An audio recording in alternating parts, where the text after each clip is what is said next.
Estar acompañándoles el día de hoy. Nuevamente el Señor regalándome el privilegio de traer la palabra, un privilegio acompañado de una gran responsabilidad. Pero Dios es bueno y para siempre es misericordia de su palabra. Nuestra hermana decía algo muy cierto: las promesas que el Señor tiene para nosotros son promesas hermosas.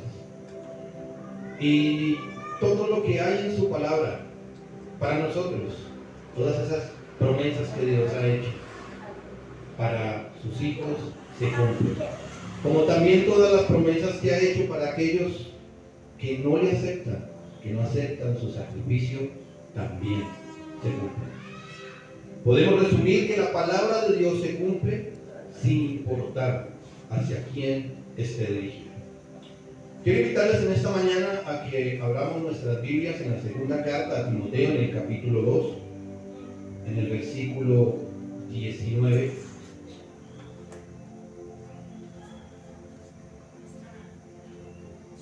Segunda carta a Timoteo, capítulo 2, versículo 19, dice de la siguiente manera: pero el fundamento de Dios está firme, teniendo este sello: conoce el Señor a los que son suyos, y apártese de iniquidad todo aquel que invoca el nombre de Cristo. Pero en una casa grande no solamente hay utensilios de oro y de plata, sino también de madera y de barro. Y unos son para usos honrosos y otros para usos viles. Así que si alguno se limpia de estas cosas, será instrumento para honra, santificado al Señor y dispuesto para toda buena obra. Amén.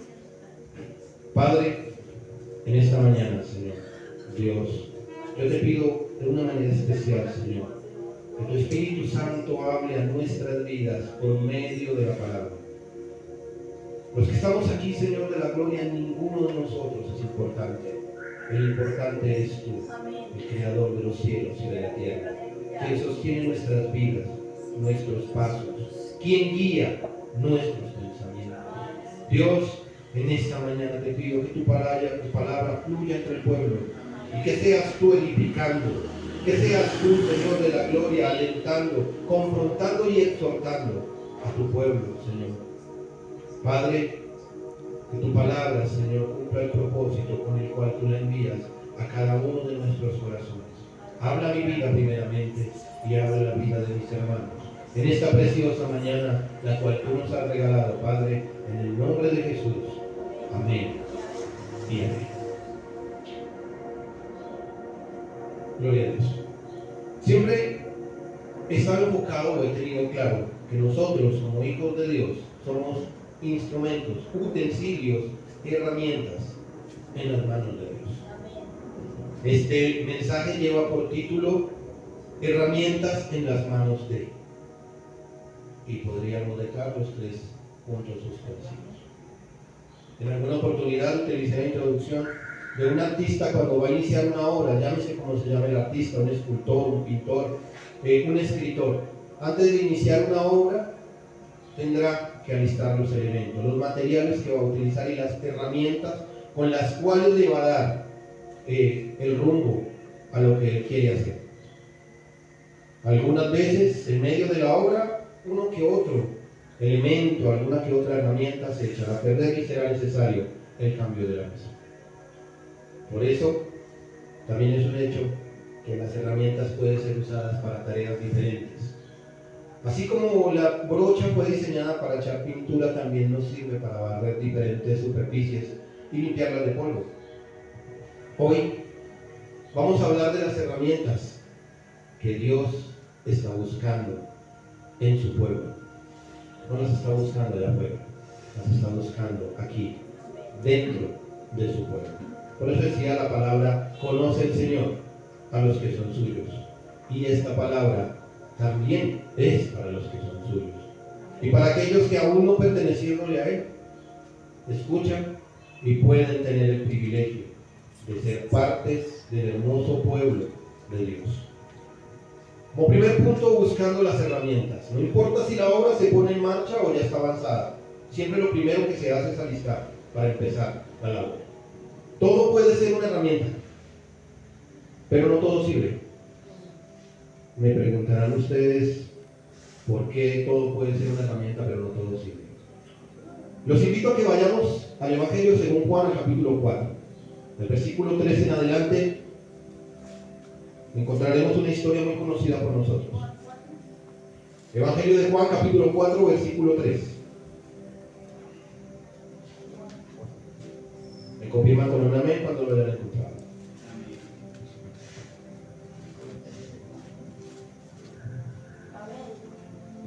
Gloria a Dios. Dice la palabra de Dios así: salió de Judea y se fue otra vez a Galilea, y le era necesario pasar por Samaria. Vino pues a una ciudad de Samaria llamada Sicar, junto a la heredad de Jacob, que Jacob dio a su hijo José, y estaba allí el pozo de Jacob. Entonces Jesús, cansado del camino, se sentó así junto al pozo. Era como la hora sexta. Vino una mujer de Samaria a sacar agua, y Jesús le dijo: dame de beber. Esta mujer, como podemos ver en la palabra, y si continuamos leyendo el encuentro de esta mujer con Jesús, nos daremos cuenta de que no era la mujer más honrosa o más decorosa del lugar. Por el contrario, bajo nuestros estándares, sería la mujer, una de las mujeres más promiscuas del lugar. Sería una de las mujeres a tener en poco, donde ella vivía, en Sicar. Tanto que el Señor Jesucristo la confronta cuando le dice: 4 maridos has tenido y el último que tienes no es el tuyo. A nuestros ojos, como seres humanos, esta mujer no valía nada. Era una más del montón. Pero para Dios no.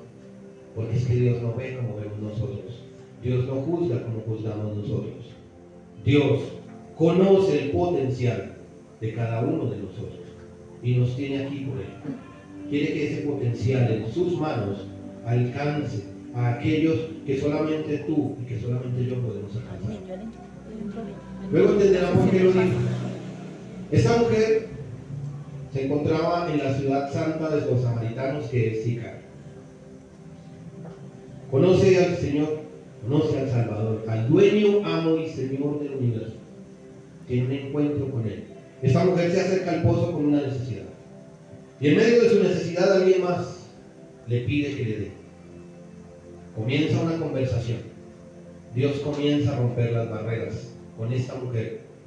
Una barrera que habían planteado los hombres, barreras que muchas veces nosotros, como hijos de Dios, permitimos también que se levanten.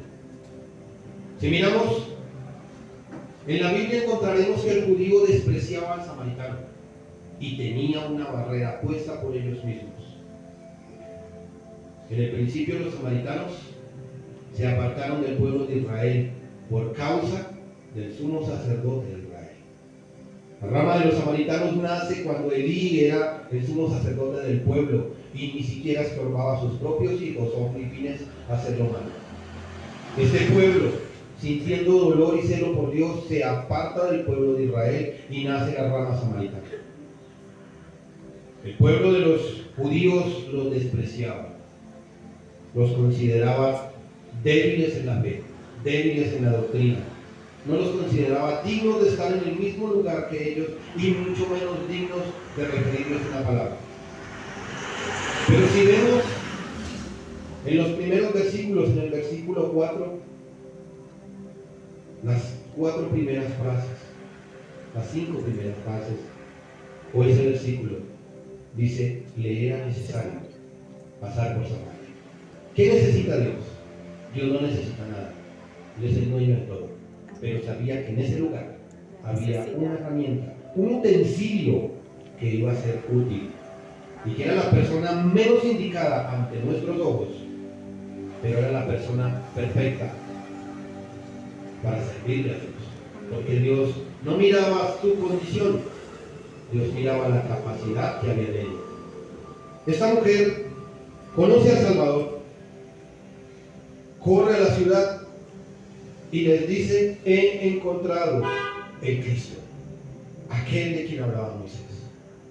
Lo he encontrado, y trae toda una ciudad a los pies de Cristo, al punto de que esta ciudad consigue de que Jesús se quede 2 días en Sicar y toda la población crea en el Hijo de Dios. Al punto en que en los últimos versículos de este capítulo encontraremos que dicen: ya no creemos por las palabras de esta, sino que creemos porque te hemos visto y te hemos oído. A nuestros ojos, una persona así como ella. De nuestros labios hubiese salido tal vez la frase, o no la frase, no sé cómo podría describirlo, pero ese reflejo que tenemos nosotros cuando conocemos la vida de alguien y viene a predicarnos y nosotros hacemos y normalmente viene pegado a un juicio hecho bajo mis propios ojos. Los dichos de allá afuera son sabiduría popular y hay algunos que suenan feo, pero son realidad. El ladrón juzga por su condición. Yo juzgo a los demás por lo que soy yo. Si yo me considero santo, yo juzgo que los demás no están a mi nivel para ser santo. Esta mujer no se consideró mayor a nadie, por el contrario, podría creer que se pensó la más pequeña de todos. Y es a ellos, a esos pequeños que Dios busca. Porque cuando ellos anhelan servirle a Dios, la gloria no es de ellos, la gloria es de Dios. Amén. Ahora vamos a ver que Dios tiene en las manos una herramienta útil para una ciudad. Pero vamos a ver también que hay herramientas que no son útiles. Vamos al Evangelio de Marcos, al capítulo 10, el versículo 17 en adelante. Como diría en las redes sociales algún meme, sé como la samaritana. Dispón tu vida y tu corazón para ser una herramienta en las manos de Dios. El Evangelio de Marcos, en el capítulo 10, versículo 17 en adelante, dice la palabra: al salir él para seguir su camino, vino uno corriendo, hincando la rodilla delante de él, le preguntó: Maestro bueno, ¿qué haré para heredar la vida eterna? Jesús le dijo: ¿por qué me llamas maestro bueno? No hay bueno, sino solo uno, Dios. Los mandamientos sabes: no adulteres, no mates, no hurtes, no digas falsos testimonios, no defraudes, honra a tu padre y a tu madre. Él entonces respondiendo le dijo: Maestro, todo esto lo he guardado desde mi juventud. Vemos a este joven que se acerca al Señor. Y en algunas oportunidades, cuando tenemos la oportunidad de tratar con alguien que tiene mayor honor al común, hablemos un alcalde, un concejal, un presidente, un alto cargo del lugar donde nosotros trabajamos, notaremos y encontraremos personas con la actitud de este joven, que lo primero que hace es dar un cepillazo, es alabar a la persona, buscando encontrar el agrado de este. Y Dios lo baja, el Señor Jesucristo lo baja de esa nube. ¿Por qué me dices bueno? Bueno, solamente hay uno, Dios. Porque la palabra dice que no hay bueno ni aún uno. No hay quien busque a Dios, no hay quien haga el bien. Y Jesucristo, siendo el Hijo de Dios, el amo, dueño y Señor del mundo, se colocaba al mismo lugar de nosotros, porque era necesario que Él estuviese prácticamente al mismo nivel de nosotros. Este joven, cuando el Señor le dice: ¿sabes la palabra? ¿Sabes lo que dice la palabra? Haz esto, haz lo otro, hazlo. Y saca pecho. Y así suele pasar también en las iglesias. No solamente a los que venimos y nos congregamos a escuchar la palabra, a recibir el alimento de parte de Dios. Por lo general suele sucedernos a los que Dios nos da el privilegio de estar en un puesto de privilegio. Porque pensamos que por predicar la palabra de Dios, que porque Dios me da la oportunidad de predicar, yo no tengo por qué estar en la puerta saludando al que viene. Que porque Dios me permite estar en alabanza, cantando y mostrando mis talentos, yo no tengo por qué tener un trapero y estar limpiando. Como se diría en el mundo, nos creemos las divas. Pero si miramos al Señor Jesucristo, que es nuestro modelo de vida a seguir, Él mismo lo dijo: yo no vine para que me sirvieran, yo vine a servir. Y a lo largo de su vida nos lo demostró con cada acto, con cada cosa que Él hizo. Fue en servicio a Dios y por amor a nosotros. A este joven el Señor le responde: entonces Jesús, mirándole, le amó. Si nosotros le hablamos a alguien o pongámonos en el lugar, por un momento, en el lugar de nuestro Señor Jesucristo, basados en nuestra humanidad. Y le decimos esto a una persona, y esa persona nos dice, yo lo hago todos los días. Delante de nuestros ojos decimos, este tipo es un inflado, un orgulloso, un arrogante. Pero miren la reacción de Dios, miren la reacción de Cristo. Dice, Jesús mirándole, le amó. Algo supremamente importante en este versículo. Jesús mirándole, le amó. No lo juzgó. No le dijo, por eso es que estás como estás y vas para donde vas. No, por el contrario, lo amó de tal manera que le dijo, una cosa te falta. Vende todo lo que tienes y dalo a los pobres y tendrás tesoro en el cielo. Y ven, sígueme tomando tu cruz. Pero él, afligido por estas palabras, se fue triste porque tenía muchas posesiones. Pudo haber sido una herramienta en las manos de Dios. Tuvo la misma oportunidad que tuvo la samaritana. Pero él colocó algo por delante de Dios. Colocó, en este caso, su riqueza. Algo que a la hora de la verdad solamente es pasajero y que aquí se queda. Ambos tuvieron la misma oportunidad, ambos conocieron al Señor, ambos fueron llamados por el Señor. Uno se consideraba poco e hizo mucho. El otro se consideraba mucho e hizo poco. Y la palabra solamente aparece como una reseña, como un ejemplo, y no de los buenos. Y la mujer samaritana aparece en la palabra como un ejemplo, y un ejemplo a seguir de lo que debería ser el pueblo de Dios. Algunas herramientas se hacen desde cero. En ocasiones no encontramos las herramientas para dicha labor. Entonces es necesario hacer una herramienta desde cero. Y ahí viene Dios a conseguir una herramienta desde cero en aquellos que ha traído a su luz. Los invito a que vayamos al libro de Jeremías, al capítulo 18. Esta es una porción de la palabra bastante conocida por la iglesia. Inclusive ha inspirado canciones como El Alfarero. Dice la palabra de Dios en Jeremías 18, capítulo 1. Palabra de Jehová que vino a Jeremías diciendo: levántate y vete a la casa del alfarero, y allí te mostraré, y te haré oír mis palabras. Y descendí a la casa del alfarero, y he aquí que él trabajaba en la rueda, y las vasijas de barro que él hacía, una de las vasijas de barro que él hacía, se echó a perder en su mano, y volvió y la hizo otra vasija, según le pareció mejor hacerlo. Entonces vino palabra de Jehová diciendo: no podré yo hacer de vosotros como este alfarero, o casa de Israel, dice Jehová.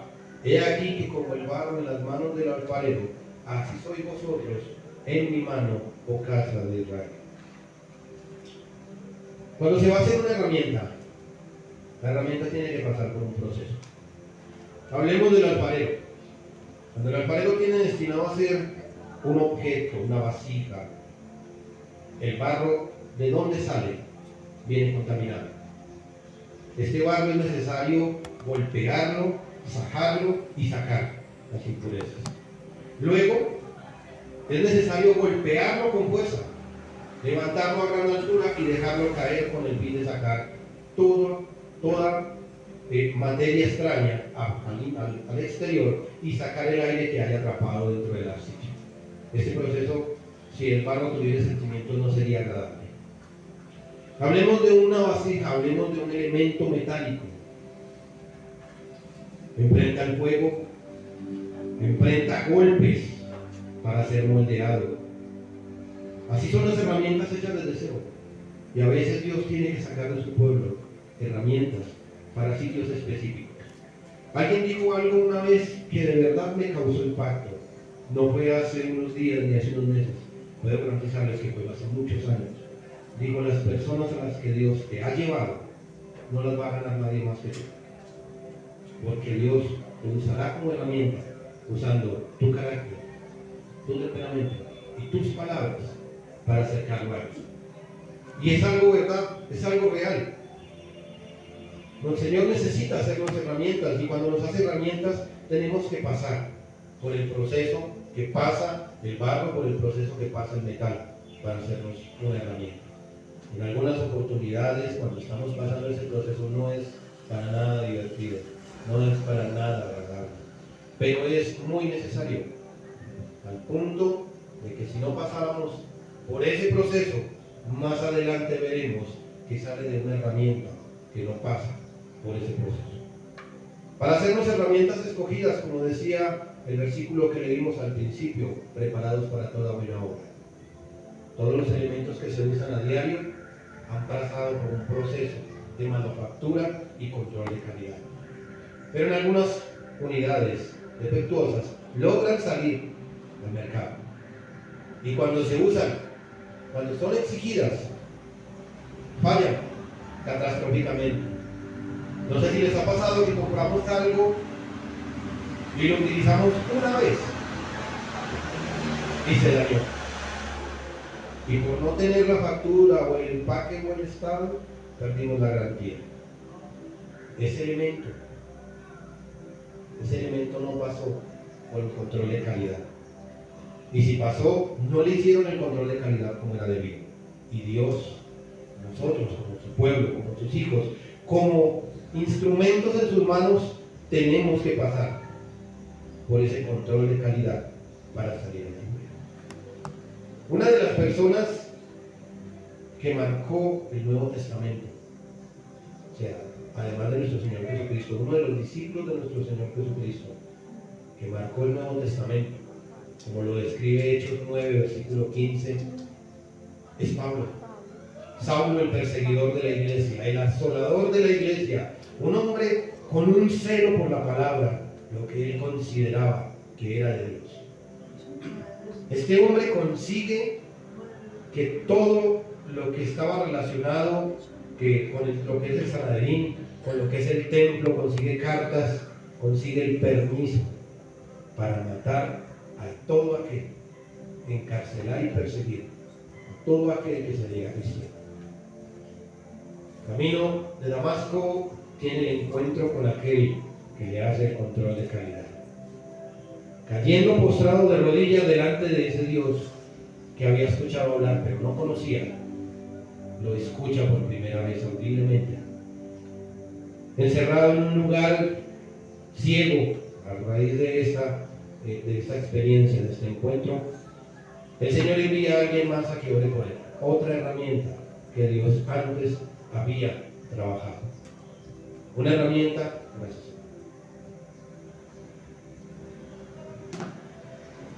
Perdón. Una herramienta que ya Dios antes, de antemano, había preparado.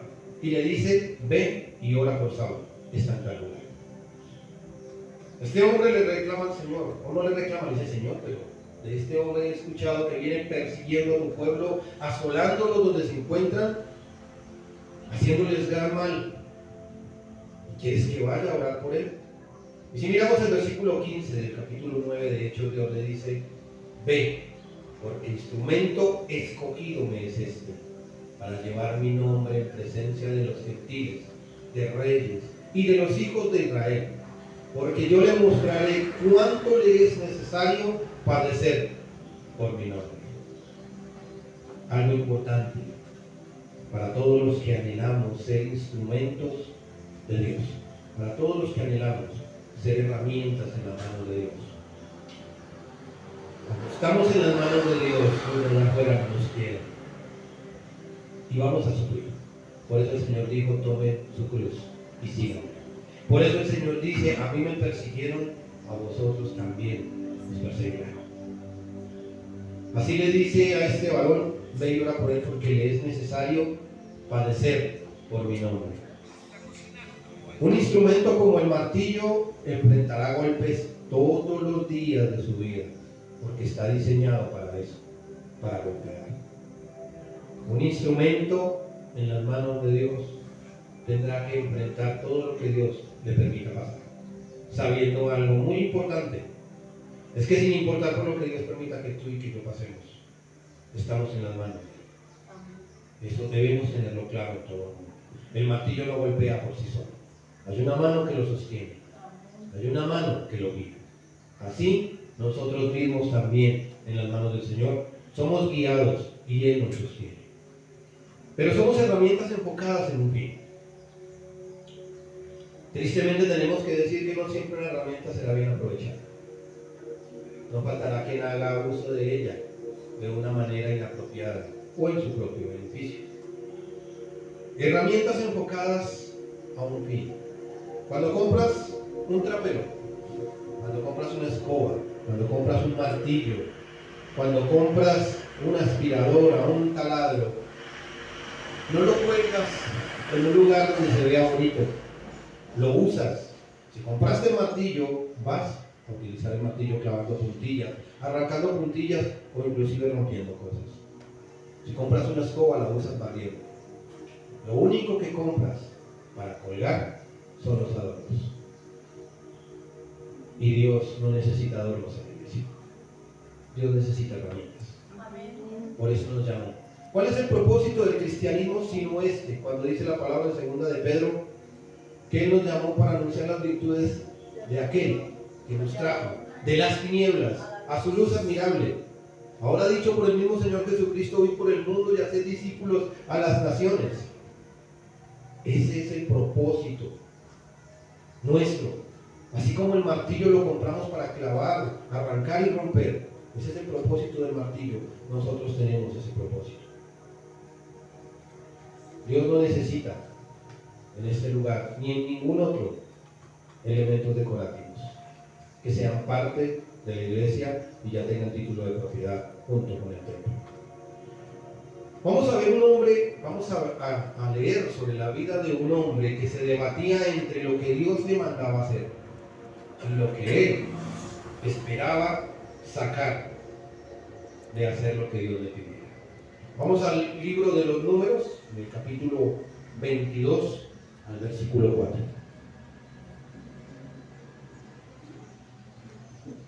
Les doy el contexto. El pueblo de Israel había salido de Egipto, venían derrotando a cuanta nación se les colocaba enfrente. Se encontraban en una región frente a un rey, acampando, digámoslo así, en sus laderas de alrededor. Dice el libro de Números, capítulo 22, versículo 4, y dijo Moab a los ancianos de Madián: ahora lamerá esta gente todo nuestro contorno como la nube y la grama del campo. Y Balac, hijo de Zippor, era entonces rey de Moab. Por tanto, envió mensajeros a Balaam, hijo de Beor, en Petor, que está junto al río, en la tierra de los hijos de su pueblo, para que lo llamasen diciendo: un pueblo ha salido de Egipto y he aquí cubre la paz de la tierra, y habitan delante de mí. Ven pues, ahora, te ruego, maldíceme a este pueblo, porque es más fuerte que yo. Quizá yo pueda herirlo y echarlo de la tierra. Pues yo sé que al que tú bendigas, será bendito, y que al que tú maldigas, será maldito. Me llamó la atención Balaam, un hombre que no era de las tribus de Israel, que no pertenecía al pueblo de Israel, pero que tenía el enorme privilegio de escuchar la voz de Dios. Voz audible. Si continuamos leyendo este pasaje, este capítulo completo y los dos capítulos siguientes, encontraremos que estos mensajeros que llegaron a Balaam pasaron la noche donde vive Balaam. Porque Balaam les dijo: quédense aquí, consultaré a Jehová y veré qué me dice. Y dependiendo de lo que él diga, así vamos. Esa es la versión mía. Pasa la noche y Dios le dice: no irás. Pero en Balaam había algo. Todo lo que le habían prometido, porque le dijeron que iba a recibir riqueza, gloria y honra por parte del rey de Moab, Balac. En su corazón él esperaba recibir eso.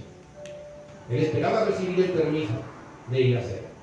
Pero Dios le dice: no irás. A regañadientes, creería yo, se acercó a estos mensajeros y les dijo: no voy a ir. Dios no me lo va a permitir. Hasta ahí lo veré. Pero Dios sabía lo que había en su corazón. Nuevamente el rey de Moab envía hombres más de mayor honor, y envía príncipes de los más altos de la ciudad, del pueblo, de la nación, a hablar con Balaam. Estos hombres vuelven y le dicen lo mismo que ya le había mandado a decir Balac por primera vez y le prometen aún más honra y más ganancias por ir a maldecir al pueblo de Dios. Balaam vuelve y le dice lo mismo: paso una noche aquí, iré a consultar a Dios y en la mañana les digo. Dios no busca robots, sino que permitirá muchas veces cosas que tú hagas que no están dentro de su voluntad. Dios, conociendo el corazón de Balaam, le dice: ve. Pero se lo dice como nosotros le decimos a nuestros hijos cuando ya les hemos negado las cosas muchas veces. Y vuelven e insisten. Y uno les dice: pues vaya, para que vean. Este permiso va amarrado a un castigo. Se lo dejo al joven, se lo dejo a su decisión. Vas, pero sabes lo que te espera. Asimismo, Balaam ensilló su burra, arrancó adelante.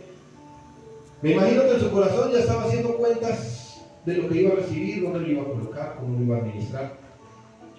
En el camino se encuentra el ángel de Dios con una espada, dispuesto a dictar juicio sobre la vida de Balaam. Un hombre que escuchaba la voz de Dios.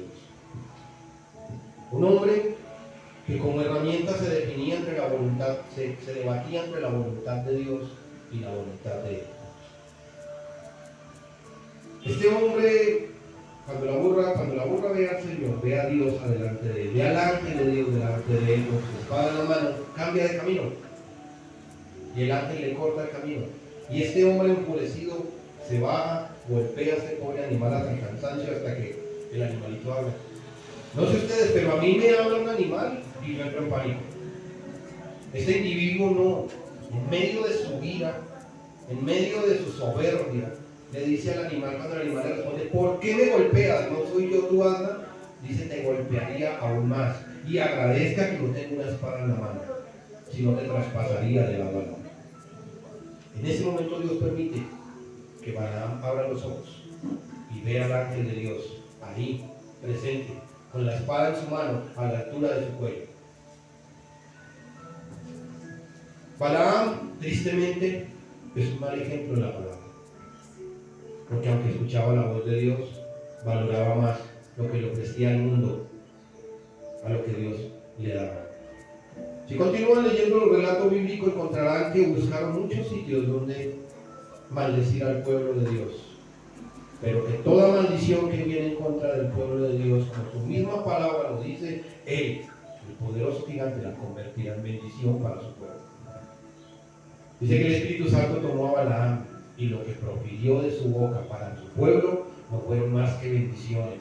Y el rey de Moab, Balac, le decía: pero te contraté para que lo maldigas, ¿por qué lo bendices? En ese momento Balaam entendió de que su voluntad era nada delante de la voluntad de Dios.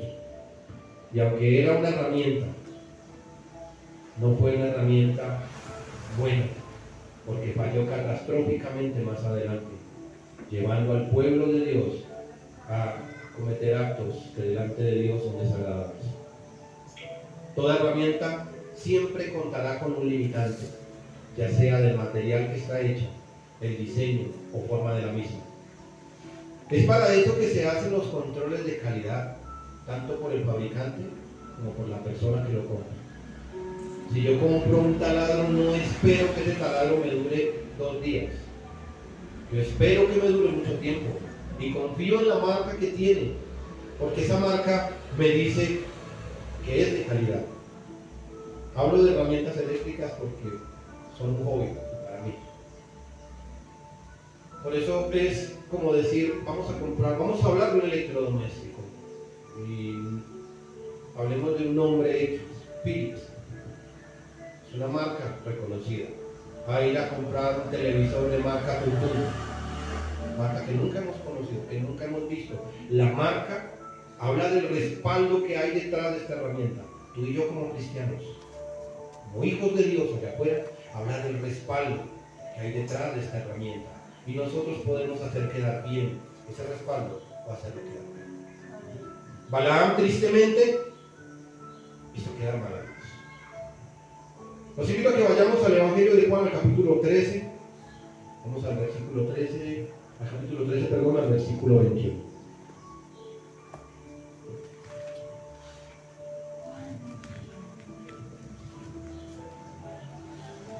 Perdón, perdón. Evangelio de Juan capítulo 21, 15.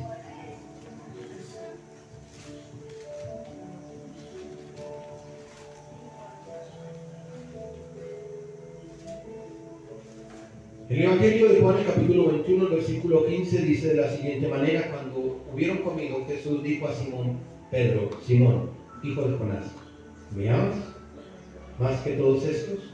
Le respondió: sí, Señor, tú sabes que te amo. Él le dijo: apacienta mis corderos. Volvió a decirle la segunda vez: Simón, hijo de Jonás, ¿me amas? Pedro le respondió: sí, sí, Señor, tú sabes que te amo. Le dijo: pastorea mis ovejas. Le dijo la tercera vez: Simón, hijo de Jonás, ¿me amas? Pedro se entristeció de que le dijese la tercera vez: ¿me amas?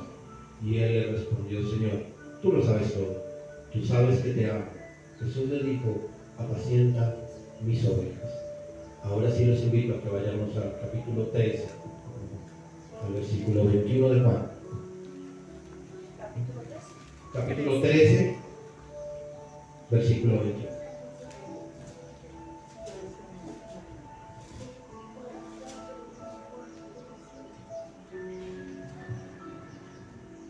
En el capítulo 13 del Evangelio según Juan, el versículo 21 en adelante dice: habiendo dicho Jesús esto, se conmovió en espíritu y declaró y dijo: de cierto os digo que uno de vosotros me va a entregar.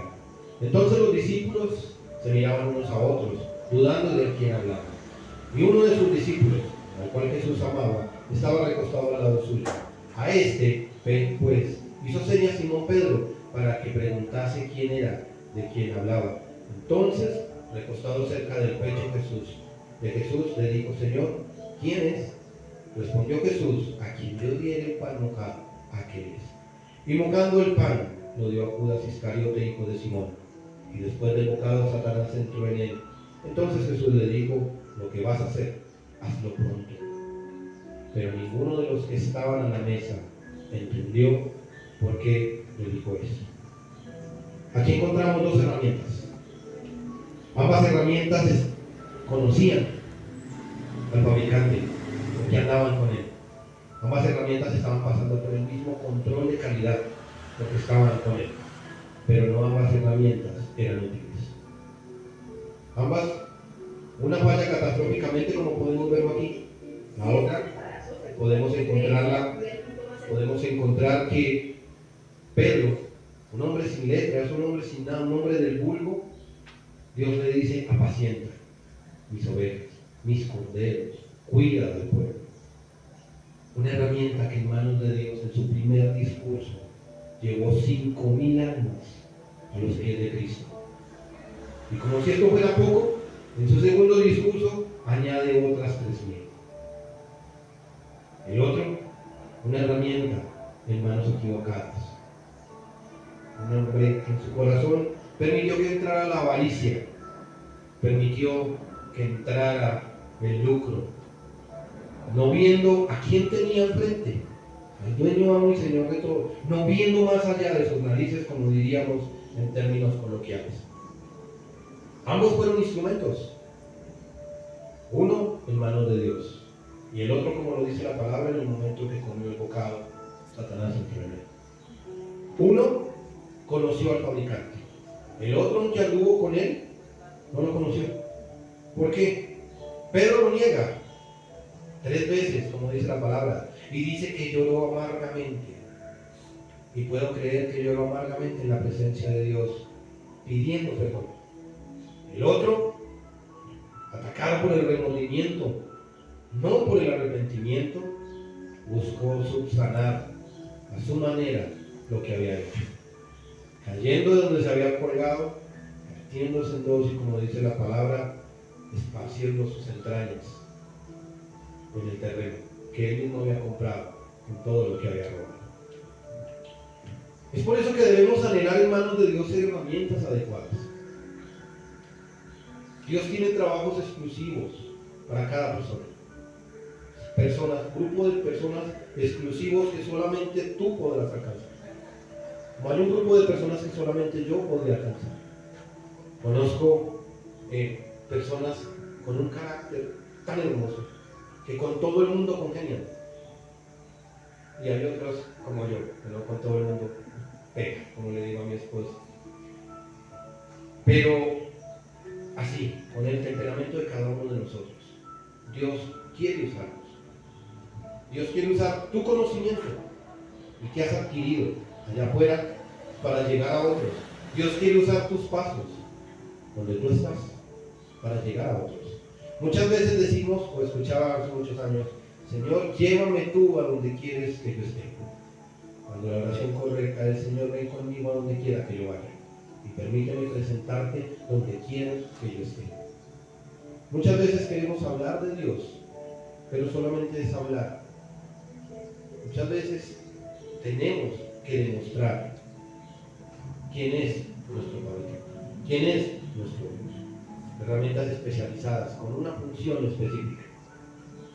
A veces se nos olvida el trabajo, los servicios, los hijos y otras tantas cosas empiezan a desplazar, a sacar de nuestra cabeza el propósito de vida. Los pensadores, los grandes pensadores del mundo allá afuera, siempre se hicieron la misma pregunta: ¿quién es el hombre? ¿Qué propósito tiene en la vida? Y mataron sus vidas buscando ese propósito. Mataron sus vidas buscando quién es el hombre. Y no encontraron respuesta. Aunque al igual que nosotros, el día de hoy, o en algún momento de nuestras vidas, Cristo apareció en nuestros caminos. El propósito del hombre no es otro que adorar a Dios. Con ese propósito fue creado. Adorar y exaltar el nombre de Dios y habitar en su presencia en perfección y santidad. Ese es el propósito para nuestras vidas. ¿Y quién es el hombre? Cuando el mismo salmista lo escribe, ¿quién es el hombre para que tengas de él memoria? Y el Hijo del Hombre para que lo visites. El hombre es creación de Dios, por Dios y para Dios. Todo lo que hay en esta tierra, todo lo que hay en esta creación, le pertenece a Él. Aún el impío, el que está allá afuera, le pertenece a Dios. Encontraremos en Mateo cuando dice que el Señor apartó a su derecha a sus corderos y a su izquierda sus cabritos. Ahí entenderemos que todo le pertenece a Dios. Nada está por fuera de él. Así como Balaam, así como Judas, fueron herramientas en manos equivocadas, quiero colocarles un pequeño ejemplo. Entramos a un restaurante de fino, hablemos de un restaurante en la 200, donde el vaso de agua te cuesta 50,000 pesos. A tu mesa llegan personas y colocan elementos delante de tu mesa. Sale un hombre vestido de blanco, un traje blanco, un gorro blanco y un delantal blanco. Y en su mano un cuchillo. ¿Qué piensas en ese momento? Dices, estás a la expectativa. ¿Qué va a preparar? ¿Qué delicia va a preparar? ¿Sí? No hablemos de que el dinero es una limitante. Hablemos de que tenemos los medios para cubrirlo. Estamos a la expectativa de qué va a hacer este hombre con ese cuchillo y con los elementos que tiene en la mesa. Ahora les voy a cambiar el entorno. Estamos pasando por una cuadra supremamente larga. Son las 11 de la noche. Hay una persona a 10 metros de nosotros, también con un cuchillo en la mano. En ese momento, ¿qué piensas?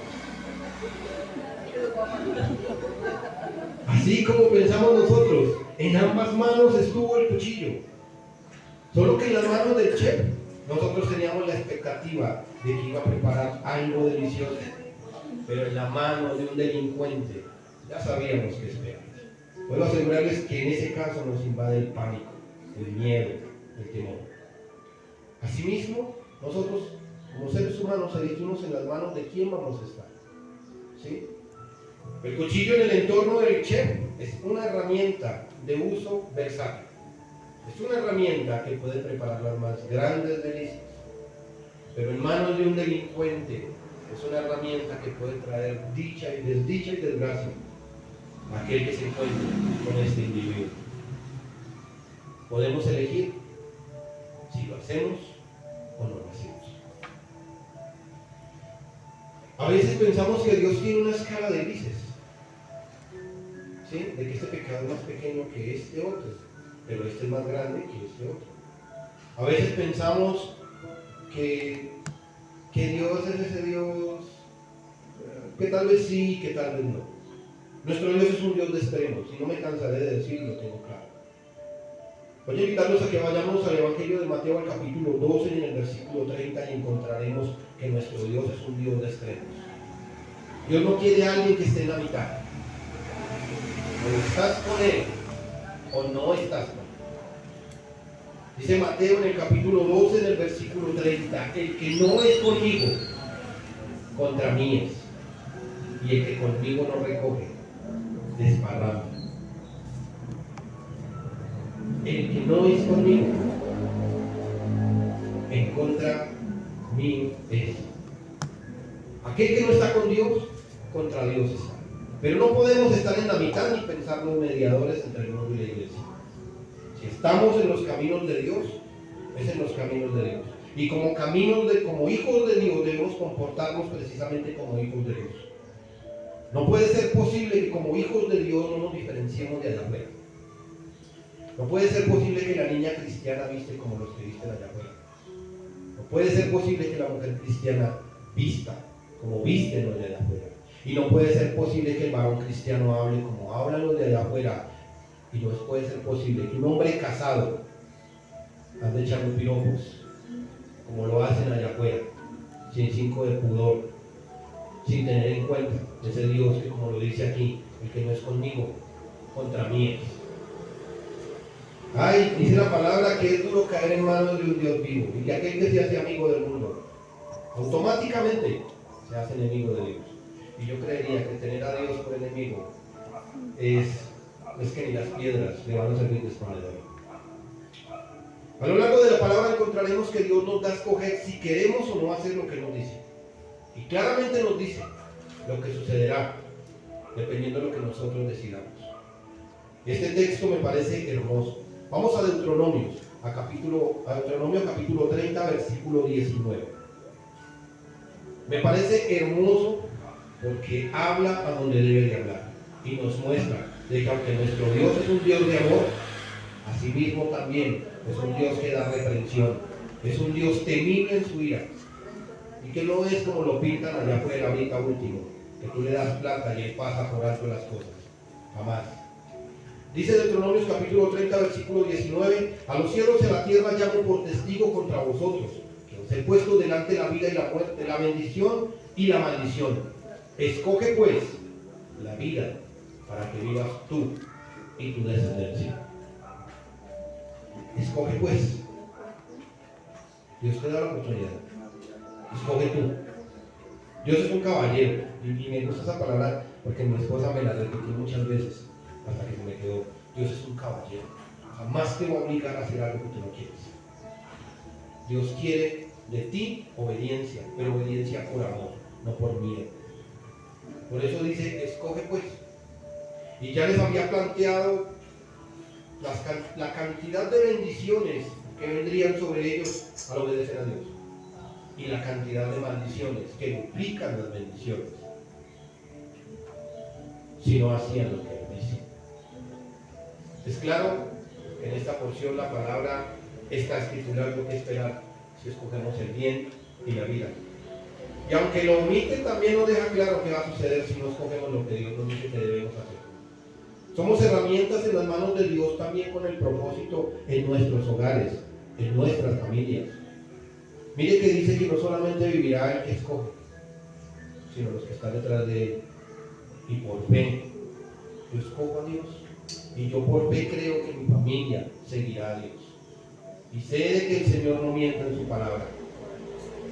Pasarán sus luchas y sus dificultades y vivirán muchas cosas, pero Dios terminará trayéndolos a sus pies. Dios no obliga a nadie, a ninguno. Romanos 8:28 dice: y sabemos que a los que aman a Dios, todas las cosas nos ayudan para bien. Esto es, los que conforme a su propósito son llamados. A veces Los que hacen mercadería del Evangelio engañan a la gente omitiendo la última parte. Y esto es a los que conforme a su propósito han sido llamados. ¿Y cuál es el propósito? Si venimos a la iglesia, escuchamos la palabra de Dios, nos vamos para la casa, marcamos en la lista asistir a la iglesia el domingo y esperamos a que vuelva el otro domingo solamente para asistir, que a lo largo de los 8 días a nadie le presenté a Cristo, a nadie le hablé de Dios, no hice algo porque alguien conociera a Dios, somos un objeto ornamental de la iglesia. No estamos cumpliendo el propósito, estamos siendo desobedientes. Así como Dios nos dio la oportunidad de ser hijos, también quiere darle la oportunidad a otros por medio nuestro. Mas a todos los que le recibieron, deja claro de que es una decisión personal. A los que creen en su nombre, les dio potestad, derecho de ser hechos hijos de Dios, los cuales no son engendrados de sangre, ni de voluntad de carne, ni de voluntad de varón, sino de Dios. No es en vano, es decisión de cada uno de nosotros, si queremos o no ser hijos. En el Apocalipsis capítulo 3, el versículo 20, está esa invitación maravillosa que dice: aquí yo estoy a la puerta y llamo. Si alguno oye mi voz y abre la puerta, el abrir es decisión nuestra, el abrir es decisión de cada uno de nosotros. Entraré a él, habitará en nosotros, cenaré con él y él conmigo. No estaré solo. Como herramienta, ¿qué más que contar? No solamente con la garantía, sino con la cobertura del fabricante en todo momento. Con Dios, los términos medios no existen. Ya teníamos claros que hay herramientas que pueden ser útiles y hay herramientas que son inútiles. Hablemos de que vamos a pintar el templo, pero dentro de las herramientas hay un martillo y una pala. No nos sirven para la labor que estamos haciendo, para la labor que Dios nos ha llamado. Él nos colocó en el sitio que debemos estar. Y a veces decimos: Señor, ¿por qué me das situaciones difíciles para pasar, que yo no puedo con ellas? Y la palabra me recuerda nuevamente de que no voy a enfrentar nada que Dios no piense o que Dios sabe que yo no puedo soportar. Todo por lo que Dios permita que yo pase, como su herramienta en sus manos, sé que aunque yo piense que no puedo, voy a poder. La matemática dice que 0 por 0, no importa cuántas veces lo multipliques, te va a dar 0. En las manos de Dios dice que Dios multiplica las fuerzas, ya que Él no tiene ninguna, y su resultado puede ser un número infinito, porque nuestro Dios es infinito. Amén. En el ámbito laboral encontraremos un sinnúmero de herramientas, pero aquellos que se especializan en ciertas áreas tienen manera de saber cuáles son las más indicadas para la labor. Igual es Dios con sus instrumentos. Los instrumentos deben tener las siguientes cualidades. Una herramienta debe tener en las manos de Dios, importantísimo, obediencia. Si somos herramientas que no somos obedientes, estamos en aprietos. En el primer libro de Samuel, en el capítulo 15, en el versículo 22, dice: y Samuel dijo: se complace Jehová tanto en los holocaustos y víctimas como en que obedezcas la palabra de Jehová. Ciertamente el obedecer es mejor que los sacrificios, y el prestar atención que la grosura de los carneros. Porque como pecado de adivinación es la rebelión, y como ídolos e idolatría la obstinación. Por cuanto tú desechaste la palabra de Jehová, Él también te ha desechado, para que no seas rey sobre tu pueblo. Herramientas. Si miramos el contexto de la historia de Saúl, Dios le había dado una orden a Saúl que debía seguir al pie de la letra. Ve a este lugar, aniquila todo, nada puede quedar en pie. Este hombre va, conquista, y el pueblo le dice: estos animales están muy hermosos para que los matemos, llevémoslos. Y él obedeció.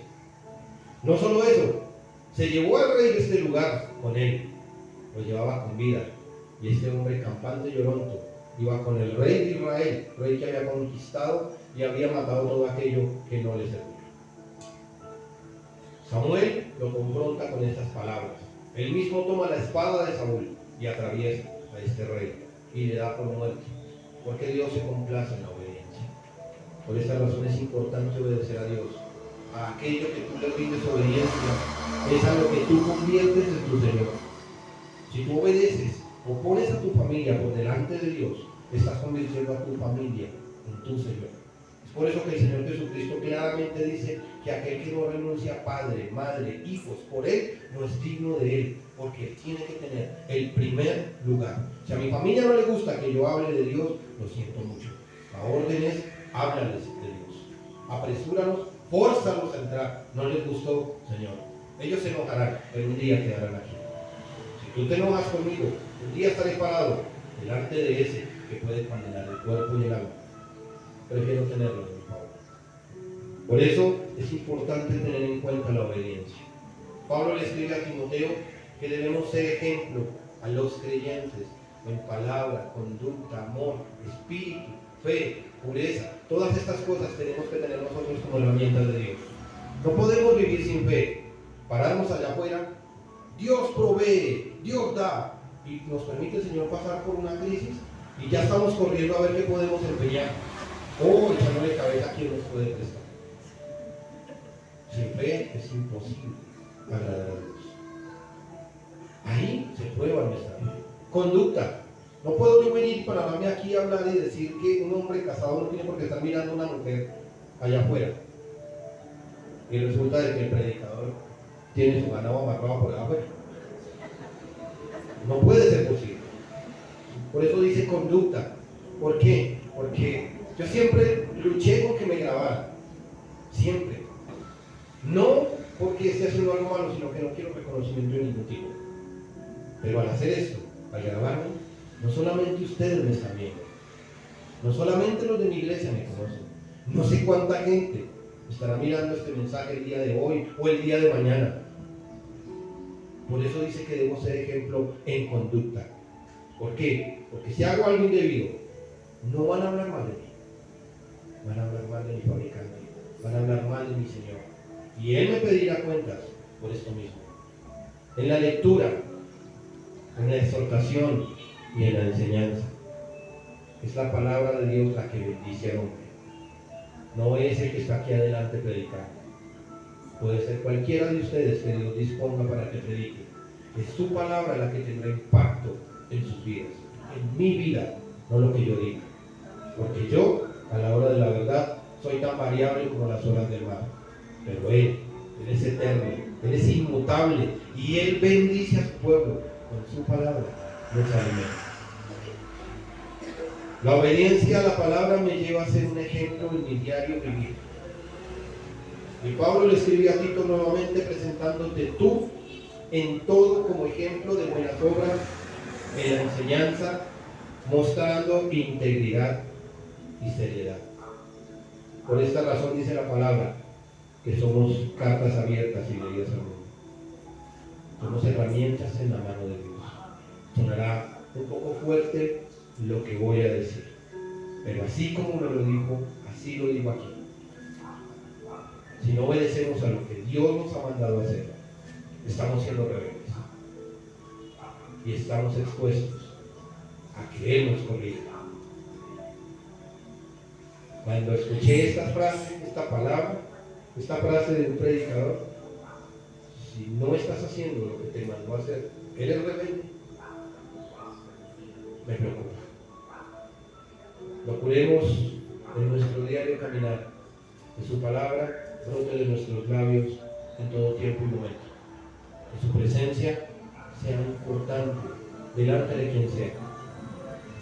Y que así como los grandes hombres de la Biblia colocaron a Dios en el primer lugar, nosotros podamos colocar a Dios en el primer lugar de todo.